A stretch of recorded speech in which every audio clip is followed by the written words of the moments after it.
So, if you're just a normal person and you're not really too worried about what's going on globally, what's going on with the US, what's going on with Iran and Israel, and everything that's happened suddenly over the weekend, but not so suddenly, right?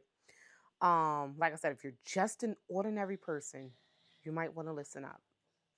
Hey, family, welcome back to another video. This is Shauna, and I'm officially checking in over here at Moments with Us. You all check in. Let us know where you're watching from and how you are doing. Of course, I'm checking in from northern New Jersey, and man, the weekend flew. So much to discuss, so much to talk about. I know that some of you guys already like, I knew this was going to happen. We knew it was coming. But what's really happening? Let's dig deeper. What's happening between Iran, the United States, and Israel right now could reshape global politics, oil prices, and even my everyday life. So let me know what you guys think. Are we really headed towards a full scale Middle East war, or is this another cycle of escalation that would eventually just cool off? So, first and foremost, there is an active military conflict going on right now. The U.S. and Israel strikes on Iran. The United States and Israel have launched coordinated military strikes on Iran as targeting nuclear, military, and leadership sites. So, if you've been hearing or you didn't been scrolling on the news feed or you've been actually listening in to the news, y'all already know it was something else over the weekend. It was definitely something else over the weekend, and places have been hit. People have lost their lives, including children, and that definitely make it such a devastating situation as well. Because no matter what's going on in the world, to lose your child, you know what I'm saying, and have to live with that every day is devastating, regardless. Um, well, to lose anyone, regardless, it's just such a the whole situation right now is a hot mess. But this actually been going on. I mean, things been lingering, before came public. You know what I'm saying? Things been lingering before it became public. So Iran's supreme leader, or Ayatollah, has been reported killed in these strikes. Though early responses did vary, the offensive has triggered widespread bombardments and missile exchanges with both Tehran and Israeli cities impacted already. Of course, there was going to be some retaliation. So, Iran's retaliation, Iran did respond with missiles and drone attacks on Israeli territory and U.S. military bases in the region. So, Iranian allies like Hezbollah and Lebanon have joined by launching strikes on northern Israel family. But listen up. So if you're still thinking like, well, what does this have to do with me? Hold on, because it's now, I would say, like a regional escalation. The conflict is drawing in other regional players. Missiles and drone strikes have occurred near the U.S. Diplomatic sites in Gulf states. So Saudi Arabia has summoned Iran's envoy over cross-border attacks, indicating broader diplomatic strain. So if you're still thinking like, oh my, what does that have to do with us? So we got to think about things like global economic and security impacts. So everyday things, energy and the supply chain disruptions can possibly happen.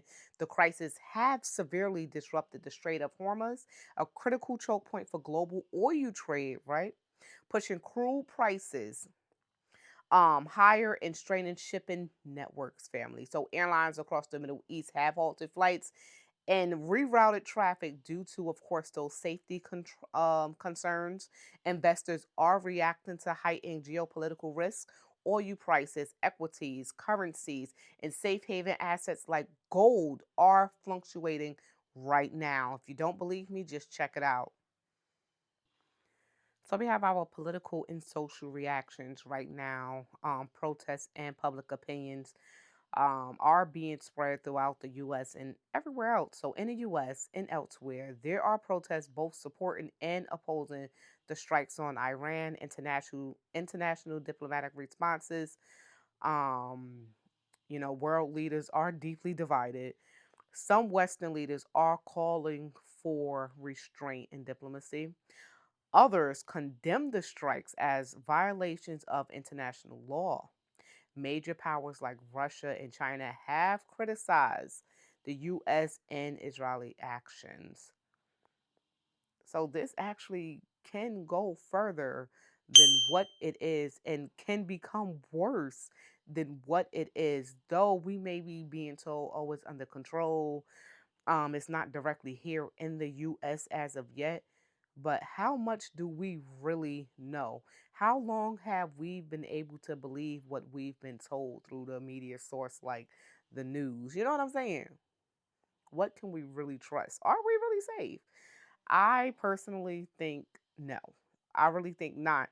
And as far as like what people don't understand, if you're really affected, you're here in the US, you think it have nothing to do with you for one. If you are, like that, we are already publicly, the moment you pick up your phone and you open up your internet, whatever it is that you do, we are publicly under surveillance. Not even, it's not private. We are under surveillance right now as I'm recording this video, though it's not much that they're going to take from this video because, like, who am I? But we are under surveillance. Things like cyber warfare is very real. Cybersecurity, cyber hacks, cyber in the cyber world is very real. Um, and we could be attacked at any moment, whether it's our systems shutting down, whether it's everyone's information leaked and used for who knows what. Security is a major thing. Y'all ever notice, like, whenever you call into a company, it doesn't sound like it's ever anyone from the US. It sounds like people that's from out of the US. You know what I'm saying? So when it comes down to situations like that, we're not really protected because there's been so much already going on in the cyber world and cybersecurity and cyber hacking and everything.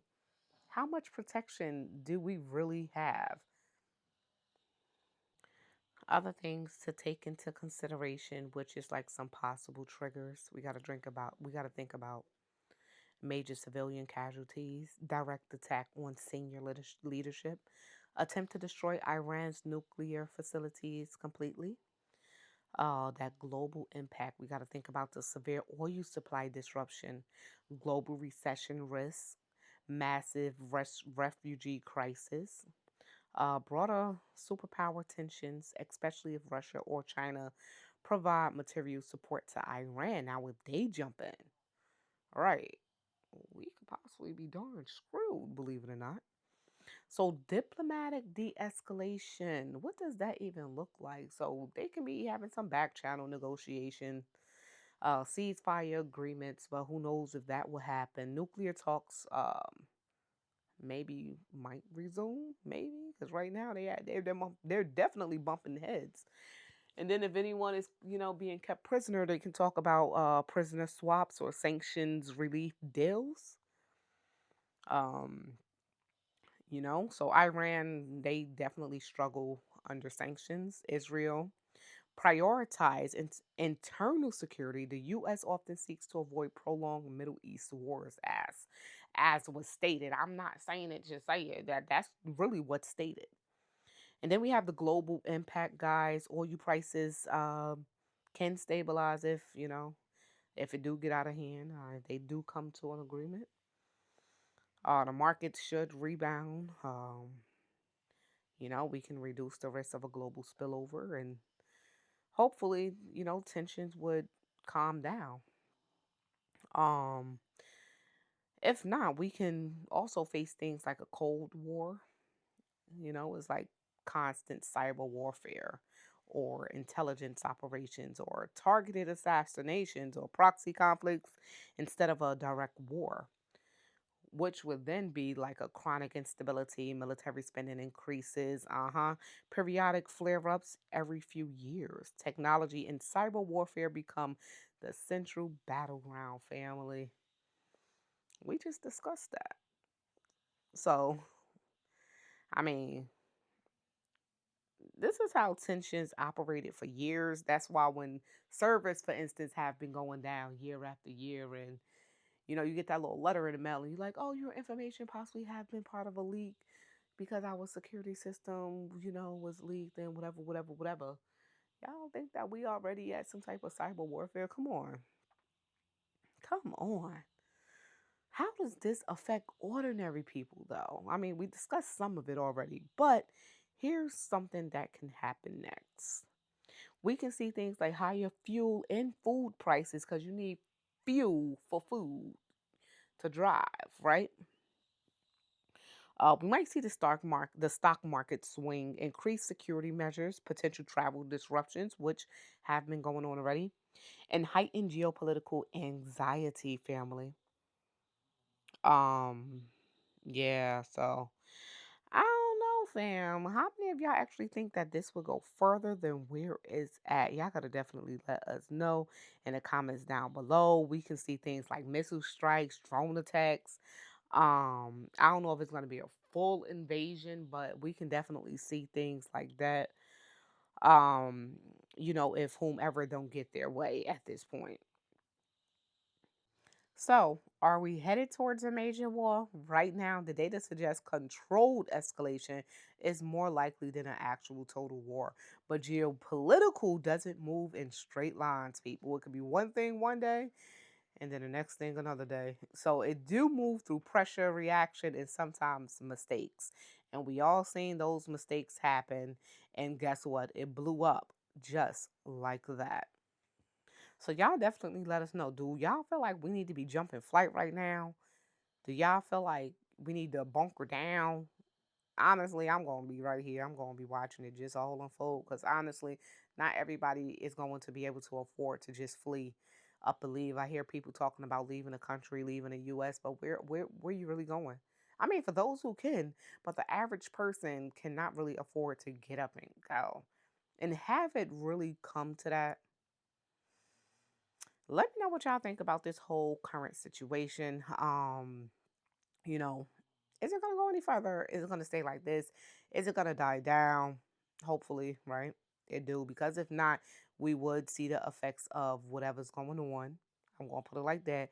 We would see it, whether it's higher prices, whether it's, gas prices, whether it's, security increase, all over the US, or, you know, um I don't know, fam. We just live in a time of uncertainty. That's where we're gonna leave that right at. We live in a time of uncertainty, and all we can do is better prepare, be prepared, stay alert, and stay aware. I'm gonna leave it right there. So if you are new here and you did enjoy today's video, definitely go ahead and subscribe to become part of the channel, just like that. And of course, if you've been here before, thank you so much for coming back. Definitely the comments are there for you to leave your thoughts down below. Until next time, y'all, this is still Shauna, and I'm checking out from Moments with Us. You all stay prepped, stay blessed, stay safe. And most of all, remain beautiful queens and kings. Love you all, and God bless. Until next time, talk to y'all later. Peace.